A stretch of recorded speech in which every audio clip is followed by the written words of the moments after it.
1883, good luck. We have actually played before. What do I want to play? The carrow is normal or the Sicilian. Let's play the carrow. This little symbol just means we give a voluntary donation to lichess, entirely voluntary. You don't need to do that. 1700 games for opponent, and we are just over 1100. Okay, let's take.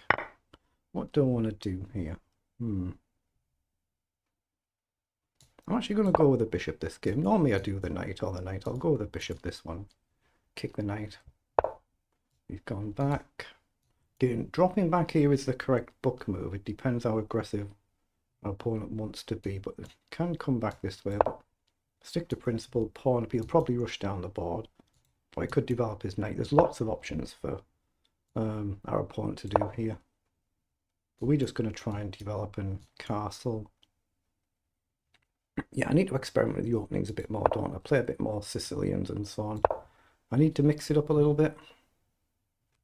So he's played bishop up, offering the trade. It's probably a very good trade for us. It gives him a development move, but it's probably still very good. So bishop here, he can come here. I've got knight up. There's no pawn to fly down, so that looks sensible. So I'll develop first. If he takes, I'll take in towards the centre, but otherwise I might just take him. And then it gets rid of that dangerous bishop later in the game. That bishop's probably more attacking than our bishop. Ours is more just sat there defending, so we might as well remove his attacking bishop. We've got ours here, which again, he might jump in at some point and trade it off.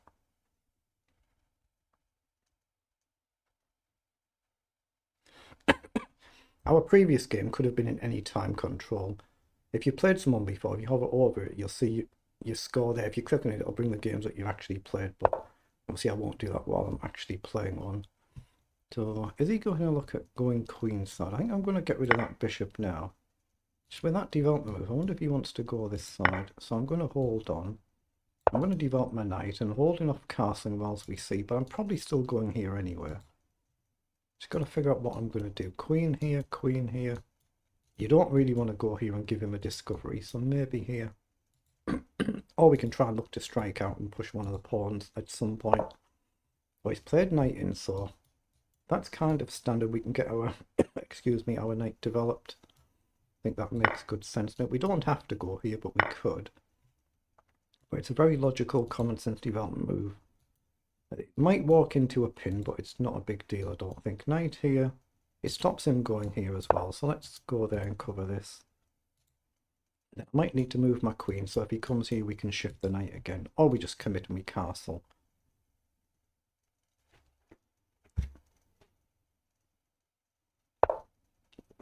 Okay, he's dropped back. It does make me wonder if he wants to go this side. He's just waiting for me to castle. So I think I'm going to actually move my queen. So if his knight comes in now, we can take, and we've got the option to come here and challenge his bishop. If he comes here, we can move it, we can castle, we can not really castle there and allow this. We don't really want to do that. Yeah, he's holding off, isn't he? So I wonder if I should come in here and hit the bishop anyway then. I like the idea that actually I'm going to come in and hit the bishop with the knight and see what he wants to do with it. If he, I think he wants to castle this way, and if he does, I'll probably will myself, but I'm not sure yet. If we do this and this, it's not as effective pushing the pawns down, so this side could be still playable. Yeah, he's dropped back, but now I've just got bishop up, right? And we're getting our pieces developed, so we're holding off castling deliberately. So we're going to challenge this bishop and try and get rid of it. And with black, we're just trying to equalise the position and then hope we can play for a win if we manage to do that and get a playable position. And we're just about there. Well done, I could go with a knight, but we hit the pawn. I guess he just castles there. It feels like I should just go with a queen, doesn't it? More natural way to capture. I've got lots of ways to retreat if I need to. I'm probably going kingside, but shall we be the first one to blink and just get castled and then see if he wants to go there and make a real danger game of it? He might do. He might do, let's just see.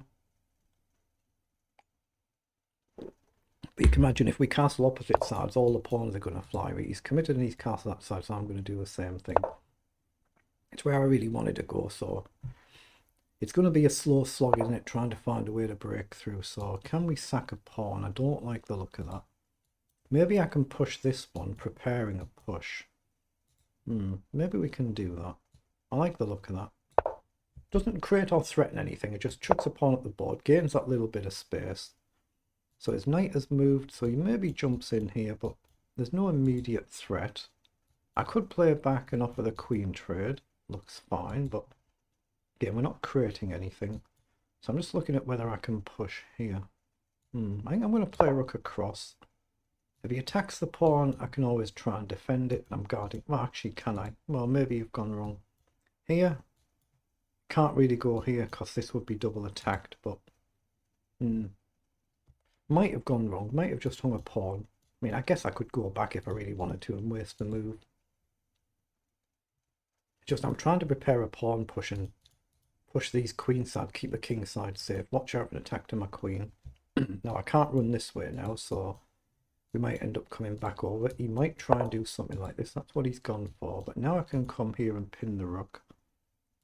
So here, if he gets really bold, I guess I just drop back, don't I? But I like the look of that. Just create that initial pin.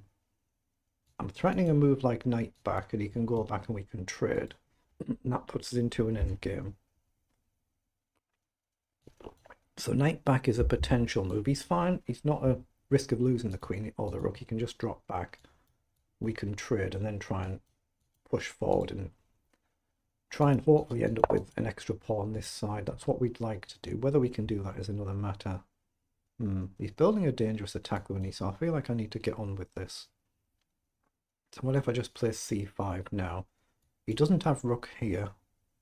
He can kick my knight and I've got a square, or I can go here, rook across. Then I can shuffle, I think. I'm in a little bit of danger, got to be careful. But I think c5 is playable. I've just got to watch out for getting my queen trapped here. Right now I can drop back and run. I don't think knight across is a move. I think he can just play a move like queen up. And that's a bit of a problem.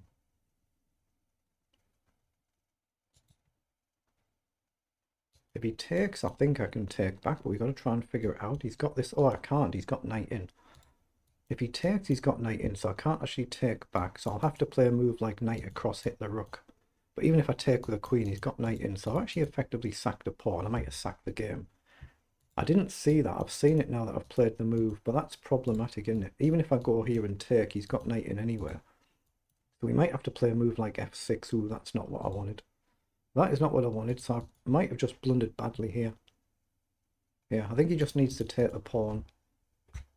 And strong play, should see it. Ooh, excuse me, I nearly swallowed that the wrong way. Oh, I think I might have done. So, if I go here now, drop the knight back, I can charge this knight, but I think I need to take here first before I've blundered it, don't I?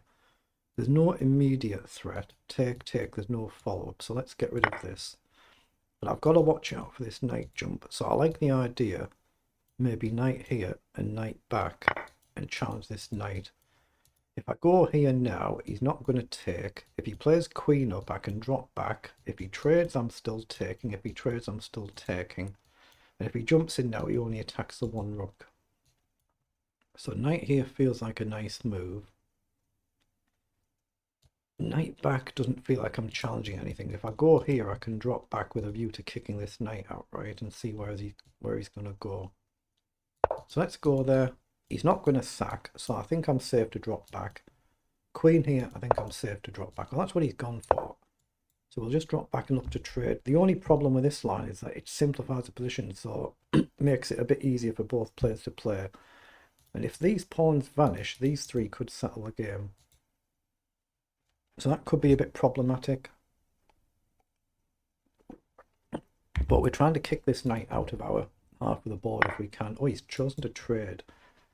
But he set up a little trick. If I take the queen, he can actually go here first. So he set up a little trick there. That was useful. But if he takes now, I advance another pawn forward and keep a nice solid structure. I just got to watch out for these two.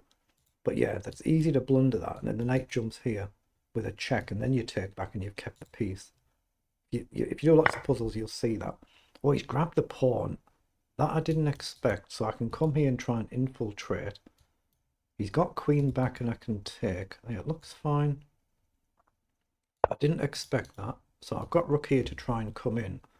It's going to shatter the structure, but if I lose this, as long as I've split them, it's a little bit easier for us to play, but if I can't, problematic, but I don't think he can defend it.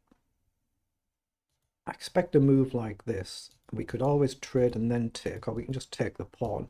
If he takes us, we advance the pawn with the tempo. I'd be happy with that. Then we've got to try and get behind this isolated pawn. But it's going to be very difficult to win this. But if he goes here, oh, he's gone there, so it takes the issue out. I don't see how I avoid the trade, but here I think I'm fine to take, and we create an immediate threat that he has to deal with. Maybe he's looking to go here, but that is guarded. So I think we just take, right? He just needs to play a move like this to guard this threat. And we want to try and keep this. So maybe queen here, or queen here, double up and threaten to get rid of this rook. Now that could be useful actually. If I get my queen here, we threaten a check, trade, and hit the pawn. That could be something, but he's got a mate in 2 threat he just needs to see. So he's got rook across, rook, or queen up are the obvious moves, but we just need to worry about our own moves. Excuse me. What have we got? 5 pawns each. 5 pawns each. So it's balanced right now. We are actually up on the clock this game. It doesn't happen that often. But if my opponent's a good bullet player, then obviously he can use his time earlier in the game and then speed up. It's what we try and do in a lot of our games. We often get down on the clock like this. But I feel like I need to try and keep the queen on the board if I can. Oh, he's missed it. He's just blundered checkmate. He just didn't see the checkmate. He's just simply not seen it. He just simply hasn't seen it. And as soon as you make the move, it's obvious, isn't it? He just simply overlooked it. He hadn't seen it. That is so fortunate for me. So let's pause so we don't accidentally start another game. So we have 28 moves there, the move times for both players. It's probably very balanced at the very end, and he's just simply not seen the checkmate threat. Just simply didn't see it. We all do that though. That's just part of playing chess. Yeah, completely 0.0 level. 0.0 level, yeah, rook across was the recommended move, that's what I said. It's just completely flat on level. We've had a bit blip here and there, so we've gone a little bit worse a few times. It's come back level, 88 and 60 now, but the figures would have been basically identical, but for that one move, that's all it was. So, you see, we both played the opening very well. Nothing flagged in 20 moves. They're just all standard stuff, this. You're just trying to get developed, get into the game, come up with some sort of plan. And then we just simplify it down. We've got castle, eventually got our kings relatively safe. So c5 indeed was a mistake. I should have played queen g5. So queen g5, yeah, I thought I'd made the mistake. I thought he can take because of this. So he could indeed. So after I've played c5 here, I realised what I'd done when I'd done it because of this knight jump. So he should take. I have to play the other rook across to cover this move. So we've lost the pawn. He can play his rook across. So not b4 then, takes. Well, I guess that allows us to jump here, doesn't it? If he pushes here, we've got the same threat here. Then the knight should go to f4. He trades the rook, the queen to f3. We played g5. Now that's a little bit more bolder move, not the type of move I would normally do. h4, h6, logical, g3. And then we throw the knight check in and presumably trade the queen after up.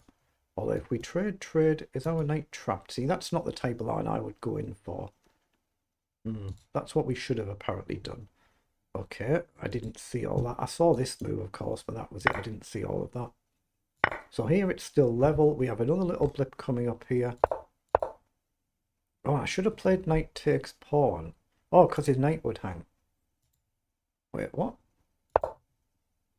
I played knight back. Oh, of course, because if I take his knight here, he just takes my knight. So I could have gained a free pawn. He takes back either way and I take his knight. So I could have gained a free pawn there. That's why I've got a blunder. Yeah, because obviously the knights, both of us, hanging right now. If I take, he just takes and it's fine, it's still level. But we can take here, get a free pawn. You can see it straight away as soon as you've seen that there. So it's still completely level. And he just simply missed the fact that there was a checkmate threat on the board. Either square, just mate next move. So he's very unlucky there.